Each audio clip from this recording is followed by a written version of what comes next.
अपनात्मा सुमन का अर्थ क्या होता है? आप जी ने उपदेश ले लिया और स्मरण कर रहे हो आप, और साथ में कोई मर्यादा भी भंग कर रहे हो तो स्मरण नहीं लगेगा आपका। कुछ पुण्यात्मा से कहते हैं जी हमने नाम भी ले रखा है, हम भक्ति भी कर रहे हैं, और फिर भी हमारे ऊपर आपत्ति आई है और भयंकर आज आ गई है। तो कहने का भाव ये है इस दास का कि उन्होंने स्मरण नहीं किया, स्मरण में मर्यादा में नहीं रहे।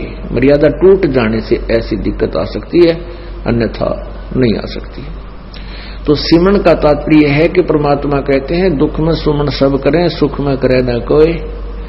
आप दुखी हो, आपको राहत मिली, सुखी हुए, कुछ दिनों के बाद आप इतने भूल जाते हो सत्संग के अभाव से, और फिर गलतियां प्रारंभ कर देते हो। लोक लाज में आके, लोक लाज में आके गुरुजी के द्वारा दिए गए आदेश की अवहेलना कर देते हो, उल्लंघन कर देते हो, मर्यादा तोड़ देते हो, तो काल का दाव लग जाता है। कुछ एक ऐसे भक्त हैं जिनके पिछले पुण्य अच्छे होते हैं, और वो पुण्यों के कारण, पिछले पुण्य तो हैं ही, उन पुण्यों के कारण वो सुखी है। जिस इस नकली लोक में जिसको हम सुख मानते हैं वो संसारिक दृष्टि से सुखी है, और उसने उपदेश भी ले लिया है। और एक ऐसा प्राणी है जिसके पूर्व जन्म के पुण्य गण्य नहीं है, उस पर आपत्ति आ गई है। परमात्मा कबीर जी की शरण में यहां आ गया है, आने से उसने नाम लेने से लाभ शुरू हो गया है।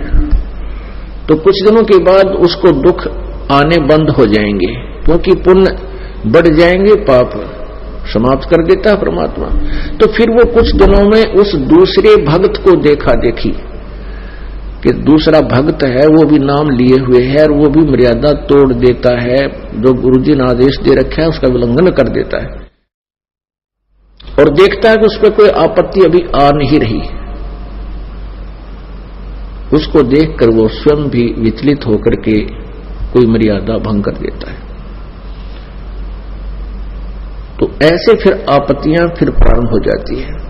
जिस व्यक्ति ने उपदेश भी ले रखा है और नाम भी खंडित कर दिया, तो उस पर अब मंत्र उसका है नहीं उसके पास।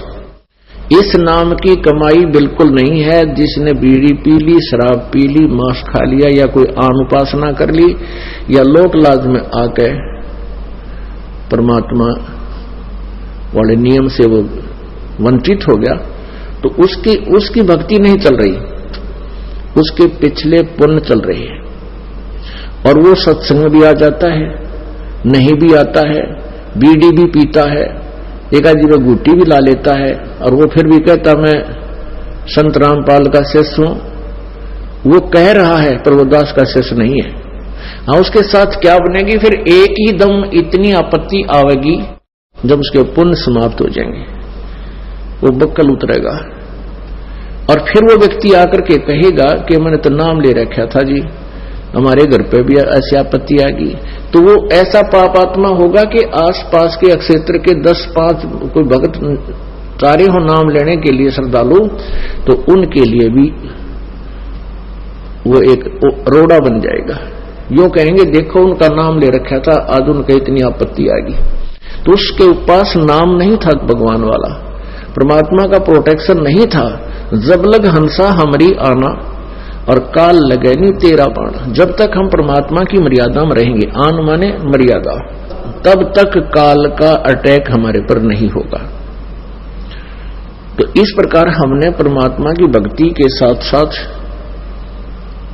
मर्यादा की भी आवश्यकता पड़ती है। जैसे हमने खेत में बीज दिया, समार भी दिया, बीज भी डाल दिया, डोल बनाई नहीं, उसकी डोली नहीं बनाई, उसके चारों तरफ मेड़ नहीं बनाई, डोला नहीं बनाया, तो पानी डालेंगे वो भी इधर उधर बिखर जाएगा, खाद डालेंगे वो भी इधर उधर बिखर जाएगा, तो फसल नहीं तैयार होगी।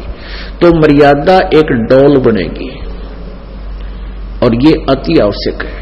इसमें परमात्मा की भक्ति को रोकने के लिए, इसको परिपक्व करने के लिए।